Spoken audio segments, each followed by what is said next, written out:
Hey,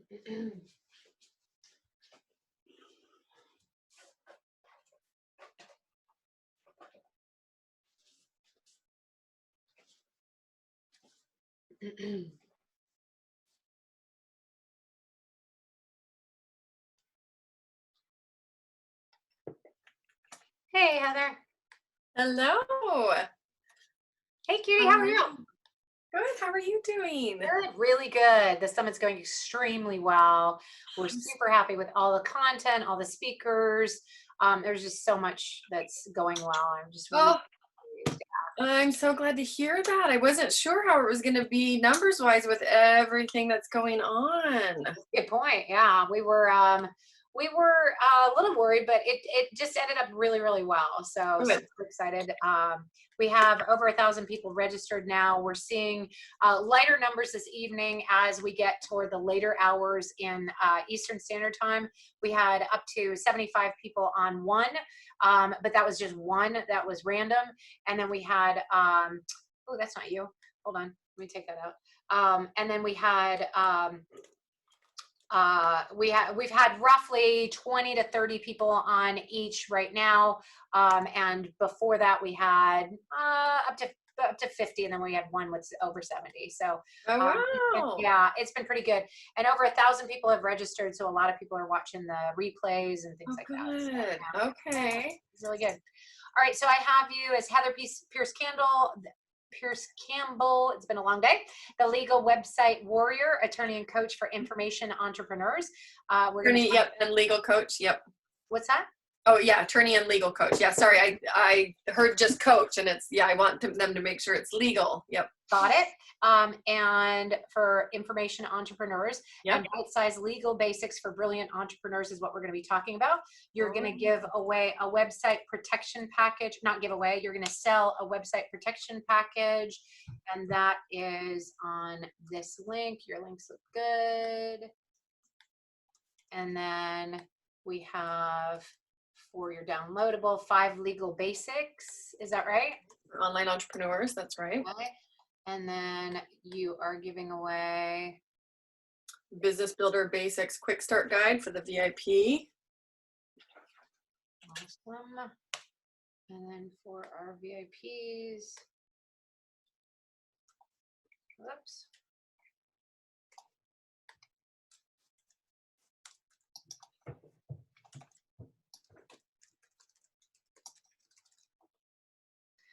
Okay. What's the value of that?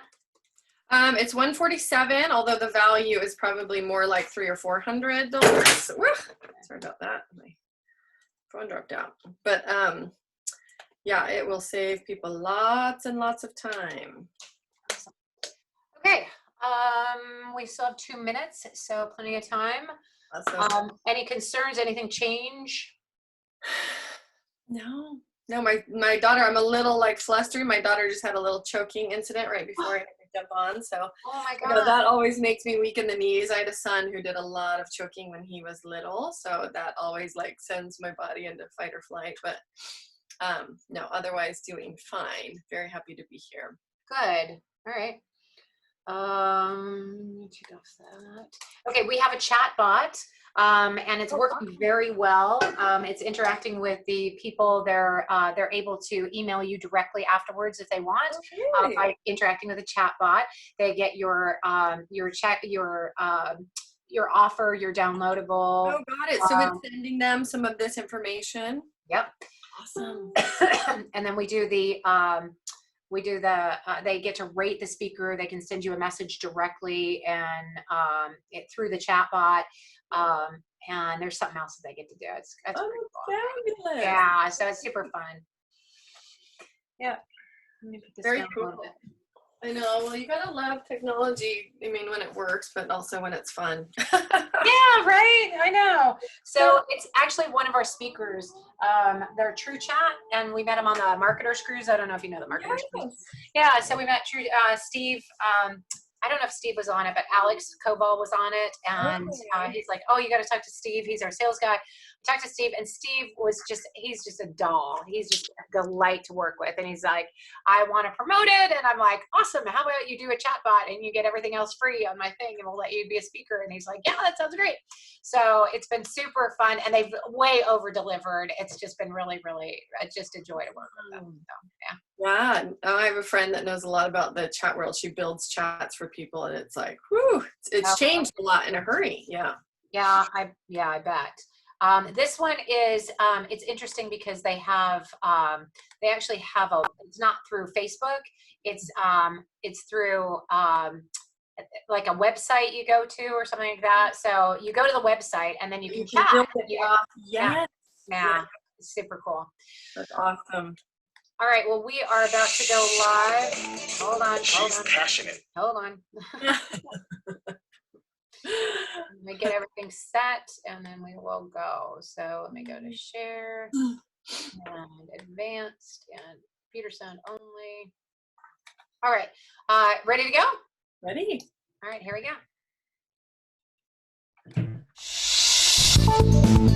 She's passionate, she's fun, and she's inspiring.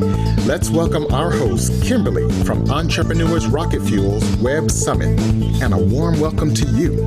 Thanks for joining us, and we've got an exciting guest coming right up. Kimberly, take it away. Well, awesome. I'm excited. We are back. I'm Kimberly Hampshire with Entrepreneurs Rocket Fuel and the Entrepreneurs Rocket Fuel Web Summit. We have another amazing speaker, our second to last. So she's here late with us tonight.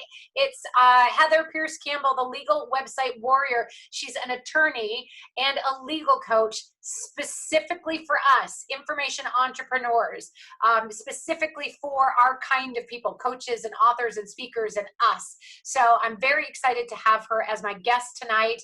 She's going to talk about bite-sized legal basics for brilliant entrepreneurs. Welcome to the program, Heather. Thank you. So happy to be here. I'm really delighted that you agreed to come and talk to our people. And you have so much knowledge in this particular area. You're a specialist, which we love, because sometimes, the legal stuff that happens for corporate and the legal stuff that happens for bigger companies just doesn't apply to us, or even legal stuff for people with product companies. Not everybody on here is a product company. A lot of them are information, what they call infopreneurs, solopreneurs, authors, speakers, coaches, and those kinds of people need different sorts of protections. And I love that you specialize in this area. Oh, thank you. Yes, it's and I think in the legal world, I can't claim that I'm a specialist. It's the rules, just so I get that out there, rules of professional conduct. But it is we'll call it my focus. Specialty? Can we say specialty? No, can't say that either. Well, I know. I wouldn't want to cross any lines. It is my focus. The practice of my focus is folks in business and primarily information entrepreneurs, the folks that you're talking about and that you listed. And their legal needs, they have legal needs and they're doing some phenomenal things in business. And yet you're right that it's very different than traditional businesses. It's different than big business in many ways. The path into this business is different. And so it is why the traditional legal world has not served this group well. Okay. Well, I definitely agree. So I'm really glad to have your expertise on there. Before we get into the actual talk, I'd love to have you share a little bit about your background, your why, how you got into this, how you decided to specialize in us. I know. I love it. I think it's a good story.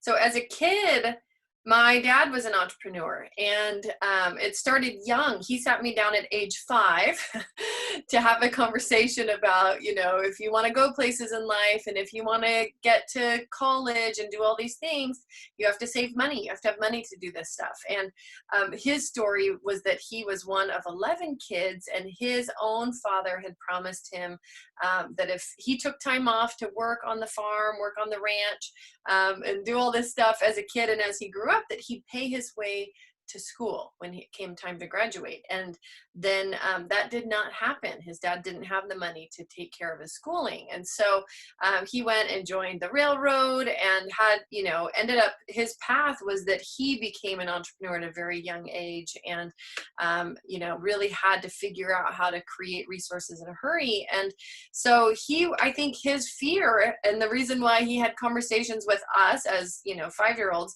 in our family was that he didn't want us thinking that he would be able to pay our way through life. And so my entrepreneurial path started quite young. I was a serious kid. I took that conversation seriously. And so I think in part I have the heart of an entrepreneur, meaning I just have an entrepreneurial spirit. That obviously conversation and even watching my dad's path unfold definitely influenced me. And some things happened in my life, like when I was in law school, my mom became sick. She was diagnosed with a terminal illness, ended up passing away. And it changed my outlook even of what I should be doing beyond law school. And so I ended up right out of law school launching my own practice and not doing a traditional route, not doing what other people said I should do, because I just believed and had lived the experience that life is short and you need to do what matters. And that's different for everyone. And so I'm a very, very big believer that the entrepreneurial path, and especially now, that my career is dedicated to supporting entrepreneurs and seeing how hard entrepreneurs work and everything that they're creating in the world, the entrepreneurial path is the largest path for affecting change in the world. I think this group of people they're phenomenal. They do phenomenal things. They're creating amazing things in the world. So that is why I'm so committed to helping folks in this space build their business the right way, understand what they need from a legal perspective. My goal, and I've mentioned this before, but my goal is to break open the legal black box. I feel like the traditional legal model really has existed inside of a black box, which means that it's hard to get into. It's expensive to get into. The barriers to entry are very high. So my goal is to flip that model on its head, do a lot of education and really providing the information that people need up front so that then they can make more strategic decisions for themselves. They can, make decisions in the right order, and they don't have to jump through the hoops, and they don't have to put off the support that they need because they don't have a traditional legal budget like a regular business. I love it. I love break up in the black box, because I do think that entrepreneurs, for the most part, they get into business because they have something that they love doing. They want to share it with the world. And then they start and they launch a website and they get some clients and they start doing some stuff. And then they're like, okay, I'm just going to do this because I don't really want to know. And I'm not big enough to be able to afford an attorney. And I know that I need some stuff, and I just hope nothing bad happens. And that's really kind of a time of, real danger where you can get into a situation where, if somebody decides that they're going to sue you, this shouldn't happen to anybody on this call or anybody that's, an entrepreneur at all. But if you make mistakes, and they're big ones, people can, if you're not protected properly, they can go after your house, after your spouse's income, after your retirement, like all kinds of things if you're not protected properly. And it's not fun to be in that situation. So it's really great to have somebody who specializes in that to give us just what we need, but not too much, and really help us out. Yes, no, absolutely. And I think, you raise a good point. And I think what I've noticed is that people in this space can sometimes think that they operate in a bubble a little bit, like, oh, I'm just doing my own little thing and I'm serving my clients. And they don't consider all of the ways that they're bringing risk into their life, and they just don't understand the nature of business risk. And so from a legal perspective, a huge part of my goal is just getting people to understand that legal landscape for small businesses in the US, because it's from that standpoint that they can start to make the right decisions for themselves. And that's a huge part of getting past square one, is being able to have the essential knowledge to know what you need and not to put on the blinders, not to be putting off some of those early business decisions that should be made And somebody is commenting, I was scared to get into this. Yeah, I just see that very reason. Yeah, for that very reason. And I don't want to alarm people. I really don't. I don't want to be like, okay, well, no, you got to get like load up on legal help first. And I'm saying if you make big mistakes, there can be consequences. But that said, really, there are some simple things that you can implement to make an enormous difference in your liability and the risk that you're taking on. Yeah, absolutely. And don't be scared. Don't be scared. I'm not a sky is falling person. I mean, right. what I do want people to have is the information that they need to make the decisions, but I don't want people to be scared about being in business. I mean, absolutely. And I can't always say that business is worth it. There are some businesses, depending on what you're up to and what the, comparative levels of risk are, that maybe are not worth it. But for the most part, the people that I serve, being in business is absolutely worth it because they're supporting people in phenomenal ways. They're creating interesting information programs and products and courses and books and like really, really valuable information in the world. But there are some basics, some things that you need to know about to have in place so that you can take care of your business so that it helps take care of you in the long run. I really want longevity and lots of success for people in this space. All right, so let's get into that so that people stop being scared and stop being worried about that, but also aren't doing this, right? There's some happy medium in there. Yes. So let's talk about that. What are some of the protections? And I think you have 5 of them. Is that right? Yeah, so I will walk people through some, like I call it my 5-bucket framework for business protection. All right. And it gives people kind of the visual postmarks of like or benchmarks, I should say, of what they need to be looking at, right? 5 different buckets for business protection. So the first one is really essential. And like you raised the point of, are you doing something that's exposing your personal assets or your spouse's assets or your home or your business bank accounts, right? So this first one is really essential, but it's amazing. I think the statistics in the United States are that 60% of basically solo entrepreneurs are sole proprietors. They don't even create a business structure. So the numbers are not good in that regard. I would absolutely, for folks in this space who are sharing information, who are setting themselves up as an expert, who are really, wanting to transform lives, like it's not a lot of effort. Put a proper business structure in place. Create a formal entity. If you remain a sole proprietor, you're basically an unincorporated business. There's no distinguishing line between, from the court's perspective, from the IRS perspective, from the government's perspective, between you and your business. It's one and the same. So if you bring business risk into your life, your personal assets are at risk. Yeah. So, and what you're talking about is some sort of corporation, an LLC, an S corp. You don't have to go all the way to like a C corp or anything like that. Yep, you can. But having an LLC in outside of California, although I'm in California, it's that there's minimum cost, and then you establish yourself as sole and separate. So you are a person, but then you have a business, and if somebody goes after your business, it doesn't roll over into your personal stuff. So not your house, not your spouse's income. That's right. Whatever investment you put in your business. So let's say you put $5,000 or $10,000 into your initial, business bank account, get everything set up. That's going to be the limit of your liability, so long as you handle things properly. Yeah. Really, really essential first step. Yeah. And putting that in place can be, people are like, oh, I don't know, it's just a small company. But as soon as you start getting income and you're charging, maybe if you're charging on those higher end programs, $10,000 or $25,000, if somebody comes back and says, you didn't do what you said you were going to do, and I want that money back, or I want that money back plus something else, there can be legal consequences to that, and that can cost you. So it definitely, it's a risk reward kind of thing, but this is a small thing to do. Probably the biggest thing is the paperwork, and that's really not even all that big, right? Well, that's right. And in most states, like I talked to a gentleman today earlier on the phone, and it's less than $100 to incorporate in his state. So a lot of states, it is like a minimal cost. I mean, California is a little bit different depending on where you are. In New York, that might be different.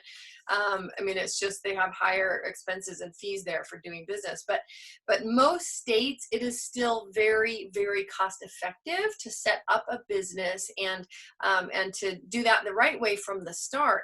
Another point that I'd like to make about going to the effort, to me, it's also the difference between really like putting a stake in the ground and saying, yes, I'm doing this. This is my business, versus like having a hobby business or kind of dipping your toe in the water and saying like, I'm kind of doing this.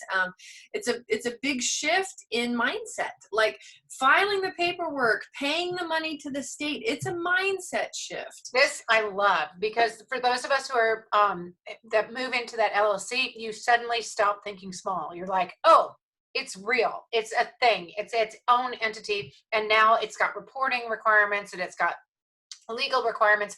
And you don't actually have to, like, if you don't go to the C Corp and you stay an LLC, you can file on your personal return still, but you have that differentiation, and you have, now you're thinking in terms of, aha, I actually have to file for my business as well, because it's a thing, you know, it's not just, and it makes a big mindset shift in like, I'm in business now.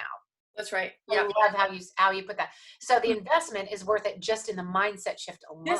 Yes, and the way that you show up in your business. I mean, even what you referenced about having to get some additional supports in place, it transforms who you are in your own business and your relationship to your business. And the other thing is, you know, a lot of people try to make decisions based on where they are right now. You need to make decisions based on where you're going. And where you're going is very different, hopefully, than where you are right now. So don't plan your current business model around where you are. Like, you should always be looking 10 steps ahead to figure out where you're headed. And that's another reason to put a business structure in place right now. I love it. And it is sort of like goal casting as well, right? Like, okay, I'm going to do this business and it's going to make, you know, we're going to gross $110,000 this year, and I'm going to net 56, you know, like that's my plan. And that's what we're going to do. And that's in first year. Second year, we're going to do this. And once you get that sort of structure in place, then you really, you're goal casting, you're working toward it. I love it. Okay, well, number two. I've told clients for years, and you know, and I mention it throughout my presentations, but if you don't treat your business like a business, nobody else will, right? Nobody else, the IRS, the court, your client. So it's just a huge step, but it's not that big to actually do. Once people do it, it's like, oh, yeah, you file a little paperwork, you pay a fee, done. So it's not challenging. It's just, you know, it's an important step. Plus, even though people think that it's like, oh, that's extra work, that work is designed for a purpose. Like when I filed my LLC, and I did in California, and when you do it in California, you pay more, and then you have gross receipts tax as well, which is even on top of that. So it can cost $1,700 very easily, very quickly, if you have a business that's doing well. Which is, but $1,700 is nothing compared to a 6 or 7 figure business. It's no big deal. So you just have to keep it in perspective. And if you're goal casting for that, then it's not like the end of the world. So it's fine. But that said, there are some things that you have to do. Like you need to establish a board of directors, and you need to have an annual. For me, I don't know if everybody has to do this, but for me, I had to do an annual report, an annual review, right? Like where I sat down with my board, and we discussed what we were going to do the next year and what our plans were and things like that. And it was like, aha, this is a real business. And of course, that's something that you do if you're in corporate and you have to report to, you know, your corporate office. You have to do budgets and everything. But this was a way to really establish, and you can pick anybody from your board. I mean, certainly you could pick your kids or your parents, your best friends or whatever, but you could also pick somebody who's like a legal expert. You could pick like Heather and say, I want you to be on my board because I want to sit down with you once a year and talk to you about what my plans are, and have her look at it with, you know, another set of eyes and be like, are you sure you want to go that direction? Have you planned marketing? Have you done this? Are you, have you considered this market or whatever? And having that extra pair of eyes on your business can be really valuable. So while people might think, oh, that's a lot of work, it's work for a reason, don't you think? Oh, totally. It brings the structure into a business that helps you treat it like a business, and it makes for better business. You will be a better person in business, and your business will be better because of it. Absolutely. Yep. So I don't mean to like cheer for red tape. I don't. But that said, I will tell you that there's some advantages behind it too. So look toward the positive and make it be like, yay, it's our annual meeting. We're going to have it in Hawaii next year. So. Well, that's right. And it accomplishes a pretty significant goal for you, which should be to separate out your business liability from your personal assets. I mean, part of the reason that we all should be in business is to create, really to create wealth. I mean, to create like not only service and good in the world through what we do, but also to create for ourselves, right? Lifestyle support for our kids, like whatever we have going on. And so it's not a terrible goal. And it's a really, really important one if you plan to be in business for any length of time. All right. So I want you to throw in the chat because we need to get some responsiveness because it's getting late and people are falling asleep. I know. I don't want them to fall asleep because there's so much here. So I want you to throw in the chat box if you are a sole proprietor, an LLC, if you don't have a company yet and you haven't sold anything. By the way, we should probably talk about like when you're a real company and when you can start like writing things off. And that's a thing. Like there's startup mode and then there's real company and you can start writing stuff off. But anyway, that's a different matter altogether. So wow, that was somebody put a lot in the chat. So I'll go through that in just a second. But let's look at, while we're doing that, I want to know who's an LLC, who's a sole prop, and anybody that's up there and they're a C corp or anything like that. LLC, lots of LLCs, awesome. Canadian corporation. Yep. Well, and let's be clear that as soon as you incorporate in the States, whether you create an LLC, whether it's a C Corp, you automatically have tax advantages that you did not have available to you as a sole proprietor. So to answer your question, Kimberly, it's immediate. As soon as you create a business, you get tax advantages immediately. So, they can vary depending on what your business does and what size it is, but absolutely there are financial reasons to incorporate as well. All right. Is there a difference between a sole proprietor and an LLC that has only one person? Yes, there is. Great question. This probably keeps a lot of people remaining sole proprietors. Yep. As a sole proprietor, you have no formal business entity. So it goes back to this liability discussion that anything you do in your business exposes your personal assets. An LLC actually provides a business structure. Even though you might be a single member LLC, you've actually registered with the state. You've set up a formal business entity. You have to do other things as well. Set up a business bank account, register for an FEIN number, which is your federal employer identification number. That's essentially a tax ID. So fun when you get one though. Like when you get your first EIN, you're like, yay, I'm such a business. It's so fun. Yeah, it's your tax ID. Bank accounts with it. You can do all associated with your business. You can hire people with that number. There's all sorts of things that you can do. But it gets you out of that risky place of having your business and your personal assets exist basically in the same space without any separation, and you don't want to be there for very long.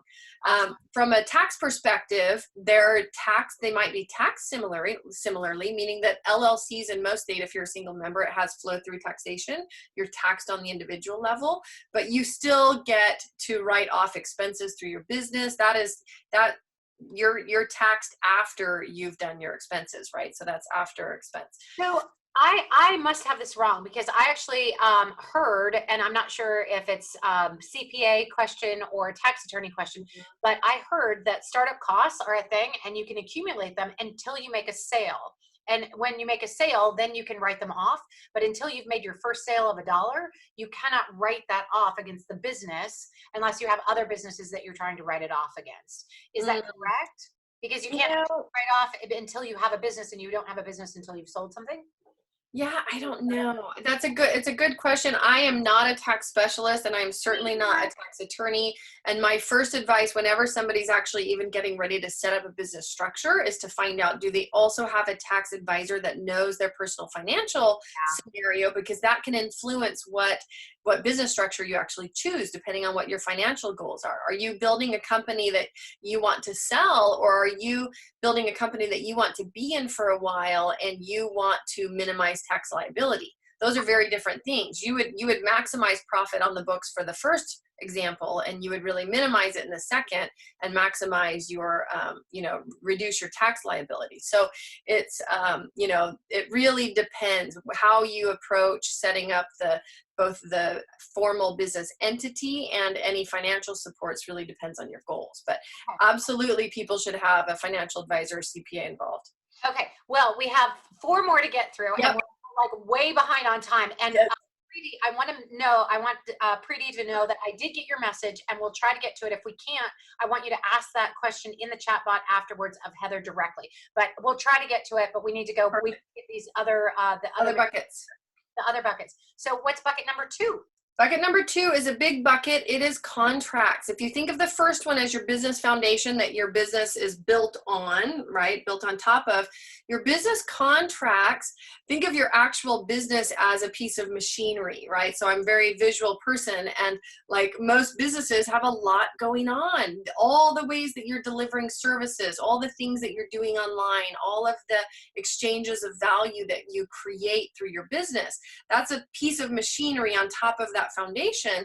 Think of business contracts as the thing that protects all that machinery, the gears and nuts and bolts. And so business contracts is a big bucket, protects everything from your online presence and what you're doing online to your offline services, whether you're doing one-on-one services, group services, automated downloads and automated, pre-recorded programs, etc. If you're hiring people for supporting your business, if you're creating affiliate agreements, affiliate programs, you need contracts in place for that. If you're creating joint venture scenarios. So contracts really are the thing that protect all of the things that we do in our business. It's a big bucket. Okay, great. Well, we've got tons of legal questions. So you hit a nerve, and there's a lot of people asking very unique questions.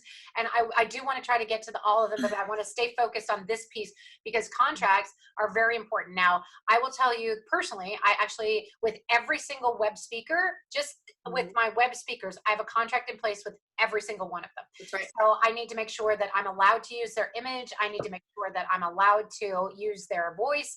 I need to make sure that we are both in agreement on what our terms and conditions are, that I will provide them the value I promise, and that they will receive that value, and that they will provide the value that they're promising to me, and that our agreements are our agreements, and everything's in writing, just so that there's no confusion. Because it's just like, it's kind of like a prenup. Like you don't really want to talk about it until you need it, and then you better have it in place, right? A little bit, yes. It is definitely, so it's there for clarity. Contracts are there for clarity. And the distinction I would make, because a lot of people feel this way about contracts, is it feels like a fence. They're not a fence, they're a container. They help guide the relationship when questions come up. They help clarify things. They can certainly help with dispute resolution if a dispute does arise. But a lot of people get nervous about contracts, or they ignore them. The big mistake is not reading them until after something goes wrong. Don't do that. You definitely want to read a contract in advance, because the most important part of any contract is that it actually matches the scenario, that it actually says in writing what you have agreed to and what you've discussed. And so to the extent that you can do that well with your contracts, it's going to be very, very helpful at guiding and helping to contain and protect those relationships. But yes, contracts are essential, and mostly because it's human nature to not be able to remember everything. And it's not intentional that things go sideways, but in business, we have lots of opportunities for things to go sideways and for there to be simple misunderstandings. Okay. Awesome. There's a question about, like, is there a place to get good templates and things like that? It was in the Q&A, but is it for templates for contracts? And what's your thought on templates? Because I know pluses and minuses, right? Right. So here's my thoughts on templates, right? So I want to start from the standpoint that I want to acknowledge that the traditional legal marketplace has not, or the traditional legal industry has not served the marketplace well, meaning that business owners are left trying to decide like how to get their legal needs met in ways that are not necessarily a great match for their business. So, so the question is real. The concern is real. And it is actually why I went about creating a whole separate way, a whole second business as a way to meet the legal needs of those that I serve. So I have a traditional legal practice, and then I also created an online information business, right? The Legal Website Warrior. And through that business, but let's keep in mind also that I have targeted, like I serve a very specific niche of folks in business. It's not the business world at large, although I have lots of business experience. My second business is dedicated to serving information entrepreneurs, coaches, consultants, online educators, speakers, authors. And the point of this is that I've developed education bundles and templates that are designed to be a fit for that marketplace. They're not a fit for everybody in the world. And the problem that you have with what I will call the big box legal providers, like legal template providers, and you probably know who I'm talking about, they are targeting the world at large. Their marketplace is very big and wide, right? And so, yeah, you can just Google it, Justin, Legal Website Warrior, you'll find it. But the difference, and the couple things that I would want everybody to consider when they're looking at whether a template is a fit for their business is, if you can't afford working with an attorney one-on-one, which a lot of small businesses can't, understand where your templates are coming from, right? So there are a lot of not great alternatives out there. I'll put it that way. I've had to fix lots of scenarios where people, pulled something off the internet or borrowed something from a friend because their friend does a similar business, and they just didn't know what they were doing, and they put it into their own business, and it caused them more problems than it did good. So understand where your templates are coming from, and for me, like, I am very committed to creating tools that work for people in ways that are more cost effective and more efficient than the traditional legal marketplace. It's a tall order, but I care very much that people have their legal needs met in a way that matches their business and actually supports their business and doesn't hinder them from doing things. So, you do have to really understand where you're getting your language from, and try to sort out, is it a match for what you're doing? And so understand the provider and whoever you're working with. Just like some attorneys, it's like the medical world. Not every doctor is a one-size-fits-all, right? I mean, any of us who ever have faced a health issue, you know that you can get very, very different advice and skill sets from two people that claim to practice in the same area. Yep. This is the same. Okay, so you're getting one. Hashtag she's not wrong. I'm going to put that in there. She's not wrong. Because that's it's really one of those things where you can make a big mistake really quickly by grabbing something off the internet, or like I remember when GDPR first came out, I'm like, I need something. I'm just going to go grab something from somebody else's, and then I'm going to put my name on it. And it was so cut and paste. It was like, wow, that's really not healthy or good. So yeah, I'm definitely guilty of that, and it does need cleaning up. And once you do that, you got to go back in and be like, all right, now what do I need for realsies? So really good point. All right, we are way late on time, so I need to get you to bucket number 3. Tell me bucket number 3. Bucket number 3, business insurance. I won't say a lot about this bucket. I'm not an insurance provider, but I get a lot of insurance questions. If you're a small business person in the United States, there is something like 13 different insurance policies available to you depending on what you're doing in your business. And just like with homeowners insurance, you have to answer, like, do you own a trampoline? Do you own a swimming pool? Do you have dangerous dogs, right? They're trying to assess your risk, right? They're basically doing a risk assessment of your business. And so that's how you get matched with insurance products that are going to be a fit for what you do. And my tips around insurance are: find a business insurance broker that can provide access to the entire marketplace. They're not attached to one specific insurance provider, because you'll get better rates. They'll have better knowledge about what's available and what truly is a fit for your business. And they're not selling you what they have, they're selling you what you need. Yeah. Exactly. And then if you need to bundle any products, you can get cost savings around that, right? So business insurance, the thing to know about that is it protects against specific kinds of risks that you cannot protect against in any other way, right? So if you go back to the visual of the machinery on the foundation, right? insurance is a little bit like a layer of padding around all of it. Gives you additional peace of mind, protects against very specific kinds of risks, but it's going to be uniquely tailored to what you're doing in business. All right, fantastic. So I just have one question on that, and then we got to move on. Is E&O? Let's talk about what E&O is and what it's for. Yeah, errors and omission is also called professional liability insurance, and it's generally for licensed professionals, dentists, doctors, therapists, right? Massage therapists. Yeah, there can be certain professions that have specific insurance products available for that profession. It's usually coaches. Yeah, they might have E&O. I don't know. They're going to have general liability for sure. So coaching, insurance products for coaches have really evolved. Like 5 years ago, it was kind of like, what, you coach? What, you know, insurance, you didn't have a lot of options. There are more options now. I don't know if, because I have obviously legal, I have professional liability being an attorney. I don't know if they call it E&O for coaches, because I don't know that there's not one regulated standard in the coaching world like there are with licensed professionals. So that's E&O is usually tied to a licensing model around a specific profession. All right, very cool. All right, what's bucket number 4? Bucket number 4 is having an intellectual property protection plan.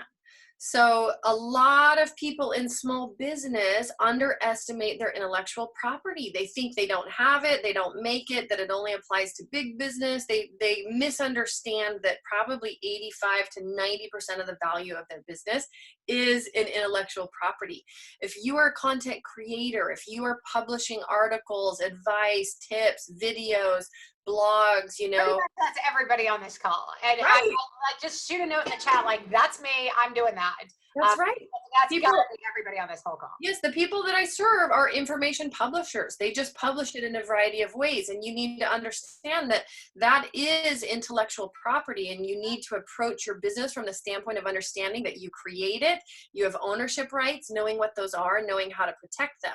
So having an intellectual property protection plan keeps this topic kind of contained in its own bucket, where you realize it's a thing in your business and you set about, you know, to very intentionally protect it. It overlaps a little with bucket number 2, because you can use contracts to help protect your IP, right? Okay. Most people, when they think of IP, they think of trademarks, copyrights. Those are valid and they are strategies in this bucket. And let's really quick touch on those. Trademarks are protection. Trademark registration would give you protection around a business name, a short phrase, a tagline. Think of it as very top level, like brand recognition stuff. Nike, just do it, right? Both the trade name, both the business name and the tagline are protected by trademarks. Whereas copyrights protect really the body of your work. They protect your workbooks, if you publish regular books, your downloads, your videos, your website content or web pages, that's all protectable by copyright. Even your systems and frameworks and, you know, some of the things that used to be protected by patents are now protected by copyright. Copyright also protects software nowadays, like software and code. So copyright is a big world. It protects really the body of your work, and contracts help with that IP protection. When you're exposing your intellectual property, your proprietary information through relationships, through services, through hiring people, through selling things online, you can put terms in place that say, hey, here's what you can do with this information, here's what you can't do, right? You can put licensing language in place around that, or other types of language that will restrict the use. So people should not forget contracts as one of the tools in that bucket. And you know, like I said, contracts lives in bucket number 2, but it can help protect your IP. So even if you're not ready yet to go file for those registrations, you should be putting contracts in place around what you're doing as a starting point, because that's one of the methods for protecting it. I love it.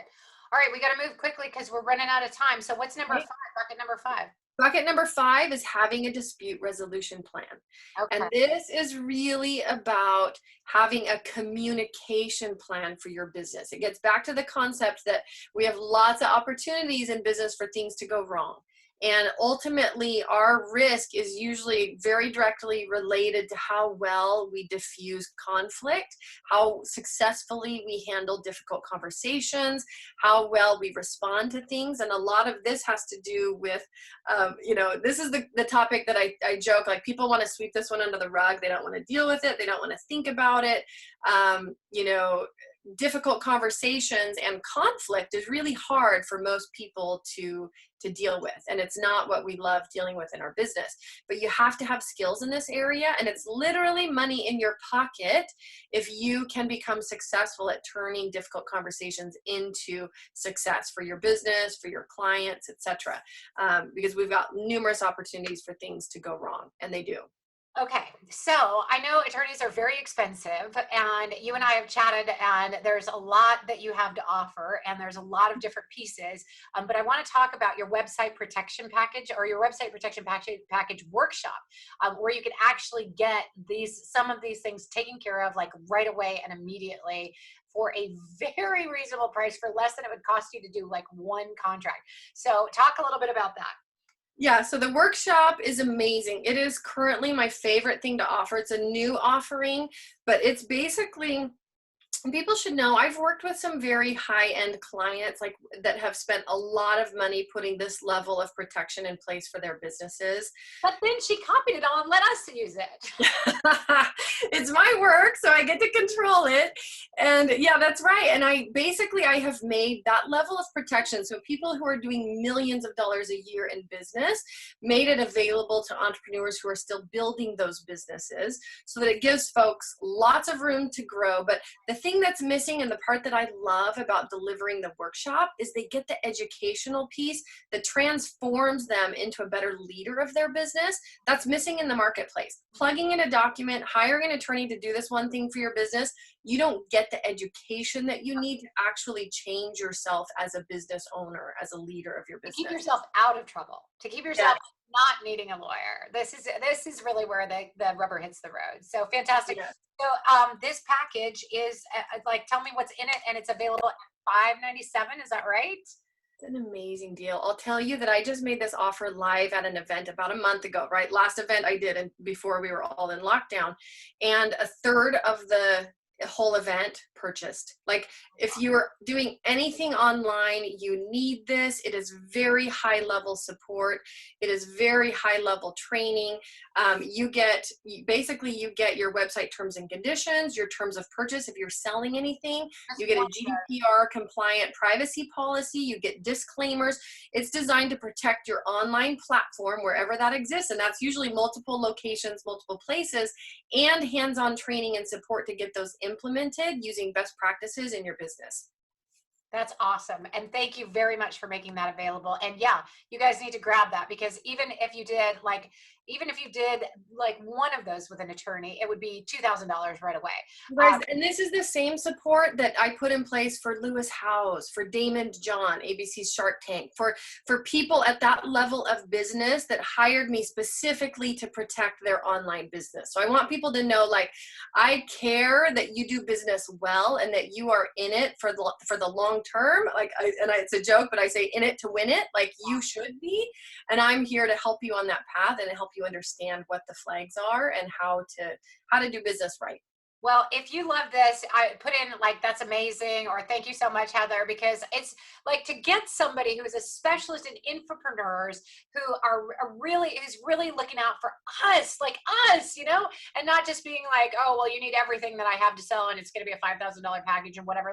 No, people have paid for it. Let's be clear. People have paid me that much, but absolutely. Yeah, I want people who are serious about what they're building to be able to have it at any level of business. Yeah. And I just posted a book on the difficult conversation topic that people should grab. Okay, great. And then you actually have 5 legal basics for online entrepreneurs as well, right? Yes, and that's different than my 5-bucket framework. It will give you some very specific resources to get implemented in your business, and it will also give you a lot of information that I'm not able to cover here about what the legal landscape looks like for business owners in the United States. So go through it. I made it very visual. It was recently updated, like just a month ago before I went to that live event and presented. It's a total totally new version of that report. Grab it because it's fabulous. I don't know, did you already share the link, the 5 legal basics? I think it's up top. So go grab that. It's the one with the 5 legal basics in it. It will give you tons of information. And then at the end, the very bottom of that report, there's some additional links for more free resources from me. So if you wanted to go through my boot camp or you wanted to do other things and you need it for free, go check it out. That's awesome. Absolutely. All right. So click on that link and then scroll down and check out our other free resources as well. Make sure that you're grabbing that link because the deal is a really, really, really, really, really, really good deal. And Heather, as a friend of mine, is making this happen for you guys and is really being very generous and cooperative with this information because we need it. We do. I don't want people to be scared. I want them right now. Entrepreneurship is a really big thing and a lot of people are going to be getting into it. And you know, the curve is going to go and it's going to be like, all right, now there's a huge group of people that we can go after because we know they're all making mistakes. And that can be bad. So you need to clean it up while you have the chance. And for $500 or $600, it's totally worth it. Well, and it's like people who have ever tried to work one-on-one, like that's a phone call. That's a letter. That's what you get for that value. And I can stand behind this offer 100 times a day and say that you will get 10 times the value of it. And it will change the way that you will be in your online business. Absolutely. And you have a special gift for our VIPs. So talk about that real quick and then we got to wrap. Yep, absolutely. So that gift is my Business Builder Basics Quick Start Guide. It is literally like a 9-page checklist that is designed to save people. I mean, probably 40 hours of research, hunting and pecking around online about what they need to be doing in their business from a legal perspective. So it's just a massive resource that is kind of just like throwing the book at you, but you would be able to quickly go, oh, okay, I should be keeping eyeballs on this. I should do this next. And it will save loads of time, loads of research, hopefully a lot of heartache so that you don't do things wrong. And then you can start to plan for what should come next. So it's a great resource. I normally sell it for $147 or you have to buy a whole separate bundle to get it. But this is what I'm including for the VIP upgrades. Well, I appreciate that. And I know that it's worth well more than that. We're very excited about that. That is something like if you aren't already a VIP, you should grab it just for that. It's a $400 value. Plus it will save you it will not just save you $400. It will save you time and heartache and pain.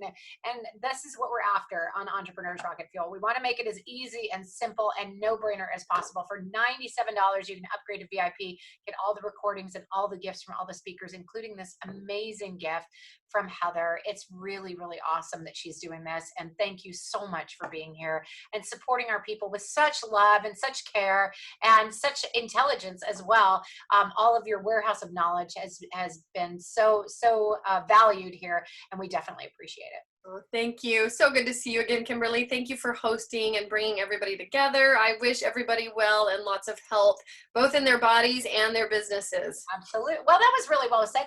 I will say, as I always say, we're going to wrap it up. Before I let you go, any final words for our crew? You know, you got this. You got it. It's you know, it doesn't have to be hard or scary. Like I want you to just understand, just like you have to learn marketing and learn sales, and you've already done so much of that stuff in your business, you got this. And it's just about putting the plan in place and starting to check things off the list. But yeah, every business has to face this at some point. All right, fantastic. Well, if you didn't get your question answered, and I know there were 3 or 4 people who had great questions, if you didn't get your question answered, I want you to go right now to erfsummit.com. You'll get our chat bot, and it will have a place in there where you can ask Heather a question directly. Now, don't have them be like, how do I solve my divorce? Like, you gotta, like it's gonna be a reasonable question right now, okay? But she's there, and she loves us, and she's gonna take good care of us. And if you have a simple question that she can answer real quickly, I'm sure she will. That then if you need more help, she's going to point you in the right place for a reasonable price. Absolutely. Absolutely. All right. Thank you. So much for being here. All right, folks, we're way out of time. It was awesome. I'm super glad you all hung with us. There's a lot more coming. We actually have one more speaker, and there's tons of fun stuff that we're going to be doing. It's going to be amazing. I want you guys to stay with us. Actually, we have our next speaker already on. I think it's Jason. Are you here? Justin James is here. He's going to be talking about how to establish a YouTube channel and establish your authority and grow your audience and increase your business with YouTube. That's going to be a great way for us to rock out at the very end of the night. It's going to be amazing. All right, folks, I'm Kimberly Hobshine with Entrepreneurs Rocket Fuel. We'll be back at the top of the hour. Thanks, Heather. That was an amazing expert. We're here with Kimberly, who is the rocket fuel for entrepreneurs. She's on a mission to help you launch your business to new heights. Nobody lives out loud better than Kimberly.